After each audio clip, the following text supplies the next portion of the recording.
तो सरकार के लोग रखते हैं जानकारी। सरकार के लोगों ने पहले ही मान लिया है कि करहल वो जीतने वाले नहीं हैं। और जहां जहां मैं होकर के आया हूं और जिन जिन विधानसभा में उपचुनाव हो रहा है, अगर हम प्रतिशत के हिसाब से जीत को माने तो 100% समाजवादी पार्टी और इंडिया गठबंधन सीटें जीतने जा रहा है। और अगर गिनती के हिसाब से मैं कहूं तो इस उपचुनाव में 9 की 9 इंडिया गठबंधन और समाजवादी पार्टी जीतने जा रही है। और जो सब जीतें होंगी इस बार उपचुनाव की, उसकी सबसे बड़ी जीत अगर कहीं होने जा रही है तो इस बार करहल विधानसभा से तेज प्रताप यादव जीतने जा रहे हैं। और जीत का और चुनाव का माहौल ऐसा हो गया है कि अब पीडीए की जगह वो डीएपी भी नहीं पढ़ पा रहे हैं, डीएपी को भी पीडीए ही पढ़ रहे हैं। जहां पीडीए को कुछ नहीं मिला, वहीं हमारा किसान जानता होगा रातों रात खड़ा होना पड़ रहा है, लाइन में लगना पड़ रहा है। जब उसे खाद और डीएपी की जरूरत है तो उसे डीएपी नहीं मिल रही है। थोड़ी बहुत जहां जहां चुनाव है वहां तो थोड़ा बहुत उपलब्ध करा दे रहे हैं, लेकिन करहल में किसी किसान को डीएपी नहीं दे पा रहे हैं। और ऐसी कालाबाजारी भी कभी खाद और डीएपी की नहीं होगी जो देखने को मिल रही है। इसीलिए मैंने कहा, कई मौकों पर कहा, जो पीडीए का फुल फॉर्म बताते हैं कम से कम डीएपी का भी फुल फॉर्म बता दें। वो जो पीडीए के बारे में जगह जगह जानकारी दे रहे हैं, वो कम से कम डीएपी की भी जानकारी दे दें। पहले तो ये लोग बीजेपी के लोग केवल बोरी में चोरी कर रहे थे, अब पूरी की पूरी बोरी चोरी हो रही है, बोरी मिली नहीं किसी को। और जब हमारे किसान को सबसे ज्यादा जरूरत है खाद की, डीएपी की, उस समय ये सरकार उपलब्ध नहीं करा रही है। और ये सोची समझी रणनीति है उनकी भारतीय जनता पार्टी की, क्योंकि जिस तरीके से ये जो साइंस है, हमारा किसान पढ़ा लिखा हो न हो, लेकिन वो समय और मौसम के हिसाब से अपनी फसल को तैयार करता है। इन्हें सब कुछ पता था कि अभी किसान को सबसे ज्यादा खाद और डीएपी की जरूरत पड़ेगी। उसी समय डीएपी और खाद उपलब्ध नहीं है पूरे उत्तर प्रदेश में। ये जानबूझ के कर रहे हैं, और जानबूझ के इसलिए कर रहे हैं जिससे कि हमारी पैदावार अच्छी ना हो।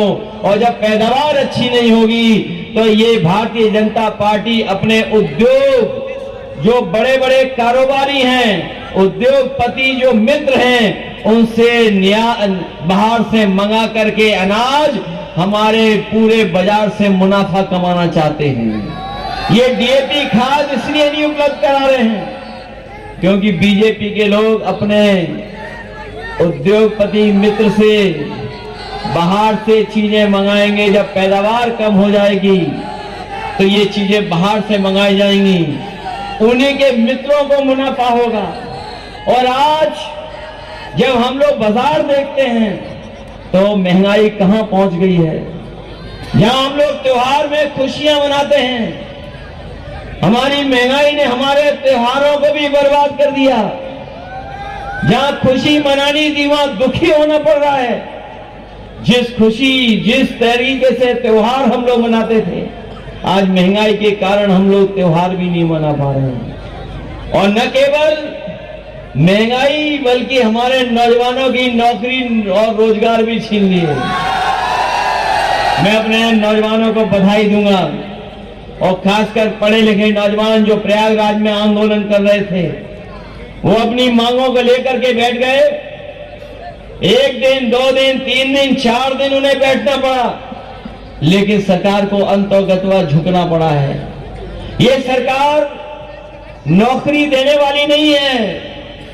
इस सरकार के एजेंडा में नौकरी देना नहीं है, नौकरियों को उलझाना इनका एजेंडा है, नौकरियों में आरक्षण छीनना इनका एजेंडा है, पीडीए के लोगों के साथ धोखा करना इनका एजेंडा है। और उसी का परिणाम यह है कि कोई भी सरकारी नौकरी निकली, उसका सबसे पहले पेपर लीक करा दिया, और अगर परीक्षा हुई भी, परीक्षा पास भी कर गए, तो कोर्ट में जाकर के इन्होंने रिजल्ट को उलझा दिया। अभी भी नौजवानों को नौकरी नहीं मिल पा रही।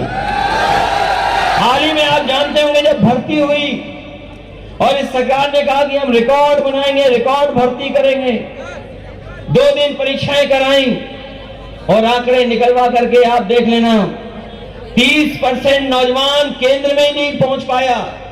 जो परीक्षा केंद्र थे वहां पर 30% नौजवान नहीं पहुंच पाया, और जो परीक्षा देकर के भी आया तो बाद में पता लगा जो क्वेश्चन पेपर आया है उसमें कई सवाल गलत हैं, जिन सवालों को निरस्त कर दिया जाएगा। मैं अपने नौजवानों से कहना चाहता हूं, हमारे फौज के तमाम जवान बैठे हैं, ये भारतीय जनता पार्टी ने जो अग्निवीर व्यवस्था लाने का काम किया है, ये व्यवस्था हम लोग कभी स्वीकार नहीं कर सकते हैं। जब कभी भी मौका मिलेगा तो जैसे पहले भर्ती होती थी फौज की, वैसे ही भर्ती करा करके अपने नौजवानों को पक्की वर्दी पहनने का मौका और पक्की नौकरी दिलाने का काम होगा, बल्कि भर्ती भी आसान हो। ये तो सब नौकरियां उलझा चुके हैं। हम लोग आसान भर्ती करना चाहते थे, और याद होगा उस समय 10वां 12वां पास करके मेरिट से नौकरी ले दी थी। हम लोगों को मौका मिलेगा तो आसान भर्ती कराएंगे, जिससे हमारे नौजवानों को नौकरी और रोजगार मिल जाएगा। अभी जब हम चुनावी जनसभा में आ रहे थे तो हमारे कई साथियों ने कहा कि लखनऊ वाले एक बहुत बड़े मंत्री हैं, डिप्टी सीएम हैं,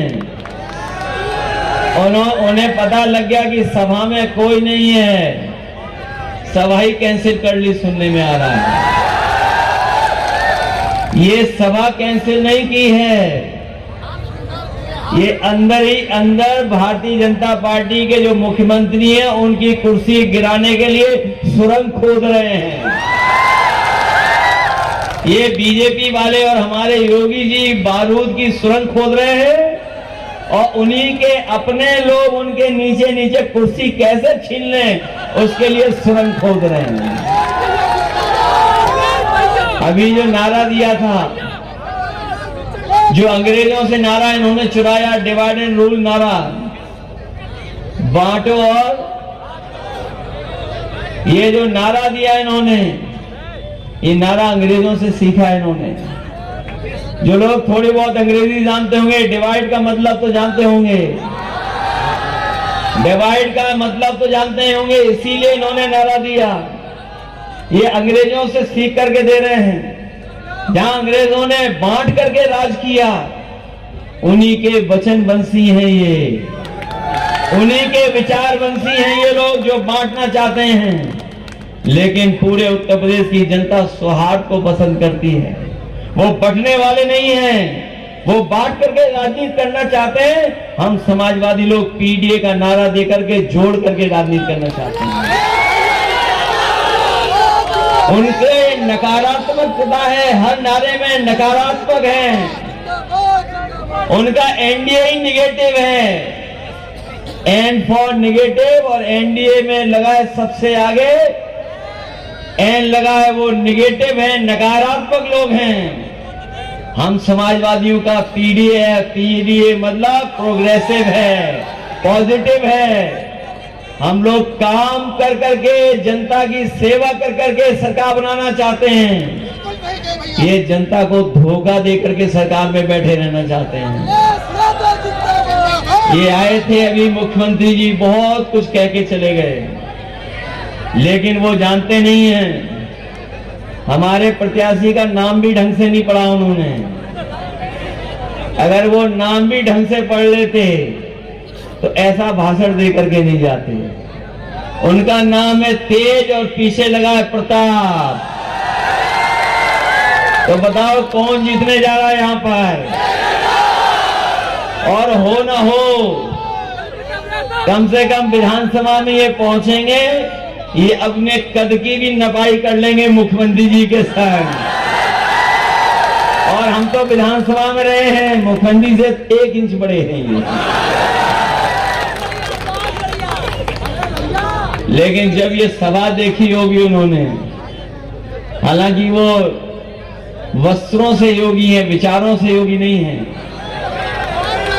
वो केवल वस्त्रों से योगी है, विचारों से योगी नहीं है।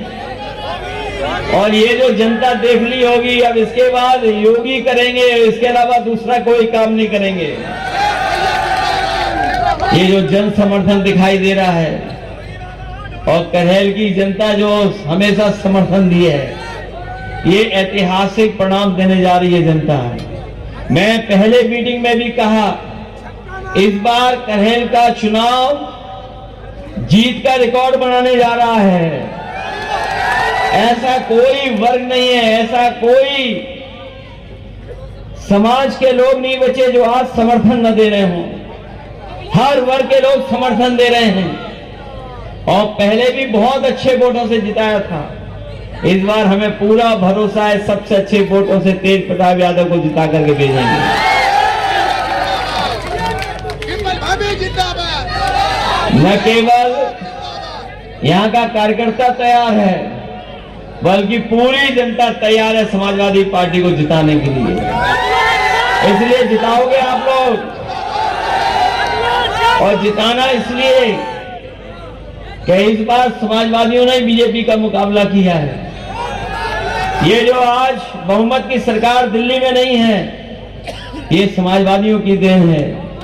अगर सबसे ज्यादा मुकाबला किसी ने किया है और सबसे ज्यादा सीटें कोई अगर जीता है तो उत्तर प्रदेश में समाजवादी पार्टी और कांग्रेस से मिलकर के इंडिया गठबंधन ने रिकॉर्ड बनाने का काम किया है। न केवल सबसे ज्यादा सीटें जीती हैं, बल्कि ऐसी भी सीटें जीती हैं जिनकी वजह से भारतीय जनता पार्टी को नींद नहीं आ रही है। ये चुनाव टालने वाले लोग हैं। ये चुनाव पहले 13 तारीख को हो रहा था और अब चुनाव 20 तारीख को हो रहा है। ये जानते थे कि 13 तारीख को अगर चुनाव हो गया तो जो लोग दूर दूर से छुट्टी लेकर के आए हैं, त्योहार के समय पर जो दूर काम कर रहे थे, जिन्हें उत्तर प्रदेश में रोजगार नहीं मिला, नौकरी के लिए चले गए थे, किसी काम के लिए चले गए थे, वो त्योहार में सब लौट आए थे और उन्होंने अपनी छुट्टी बढ़ा ली थी। उन्होंने मन बना लिया था कि बीजेपी को हरा देंगे और ये भनक बीजेपी को पड़ गई, इसीलिए उन्होंने चुनाव टाल दिया। ये टालने वाले इस बार हारने जा रहे हैं। टालेंगे तो हारेंगे भी चुनाव। इसलिए इस चुनाव में मदद करना आप लोग। जहां 9 चुनाव हो रहे हैं, सबसे महत्वपूर्ण चुनाव करहेल का हो रहा है। करहेल का चुनाव अलग तरह का संदेश देगा। न केवल जीत का संदेश देगा, बल्कि 27 में सरकार बनवाने का भी संदेश देगा। और ये क्षेत्र समाजवादियों का बहुत पुराना रहा है, बहुत पुराना क्षेत्र है। यहां जितने लोग बैठे हैं, चाहे हमारे मंच में बैठे हों, चाहे हमारे पंडाल में, चाहे आगे पीछे खड़े हुए लोग हैं, ये सब बहुत पुराने समाजवादी लोग हैं, अपने लोग हैं, परिवार के लोग हैं। ये कोई पीछे हटने वाला नहीं है। अब तो प्रशासन भी जान गया है कि यहां तो समाजवादी जीत रहे हैं। ये बदलाव दिखाई दे रहा है कि नहीं दिखाई दे रहा है? ये थोड़ा बहुत परेशान करेंगे, लेकिन मैनपुरी वाले बहुत परेशानी देख चुके हैं पहले भी। ये घबराने वाले, डरने वालों में से नहीं है। और सच्चाई तो ये है कि ये शासन प्रशासन वाले सब लोग जानते हैं कि जैसे ही महाराष्ट्र का चुनाव का परिणाम आएगा, वहां जैसे ही परिणाम आएगा, यहां उत्तर प्रदेश की कुर्सी से भी बदलाव होना शुरू हो जाएगा। इसलिए बदलाव का भी चुनाव है। आप लोग सब मदद कर देना, यही मैं निवेदन करने आया हूं। मैं आपको भरोसा दिलाता हूं कि जिस तरीके से विकास हम लोगों ने काम किया है, इस क्षेत्र को विकास और खुशहाली के रास्ते पर ले जाने का काम किया, आने वाले समय में भी हम लोग करने का काम करेंगे। ये चुनाव हमारी वजह से ही हो रहा है, आपको पता होगा। ये चुनाव हमारी वजह से ही है। हम ही विधानसभा छोड़कर के लोकसभा में पहुंच गए, और सच्चाई तो ये है कि इतनी बड़ी जीत इस बार जनता ने जो दिलाई है, ये जीत ऐतिहासिक हुई है समाजवादियों की। और जहां कहीं भी नेताजी होंगे वो खुश होते होंगे कि कितना बड़ा जनता ने इस बार साथ दिया है, सहयोग किया है। ये बहुत बड़ी जीत हुई है समाजवादियों की, अपने आप में सबसे बड़ी जीत है। न केवल जीत हुई है, देश की तीसरे नंबर की पार्टी बनी है, तीसरे नंबर की पार्टी है। और हम आपको भरोसा दिलाते हैं कि जो नेताजी ने सपना देखा था कि समाजवादी पार्टी राष्ट्रीय पार्टी बने, जो झंडा हम लोगों को हाथ में थमाया है, हम आपको भरोसा दिलाते हैं। अभी तो उत्तर प्रदेश में हम लोग सबसे ज्यादा सीटें जीते हैं। आने वाले समय में आप देखोगे समाजवादी पार्टी राष्ट्रीय पार्टी बनकर के देश में दिखाई देगी। मैं इन्हीं शब्दों के साथ एक बार फिर आप सबसे निवेदन और अपील करने आया हूं कि तेज प्रताप जी को ऐतिहासिक वोटों से जिता दें।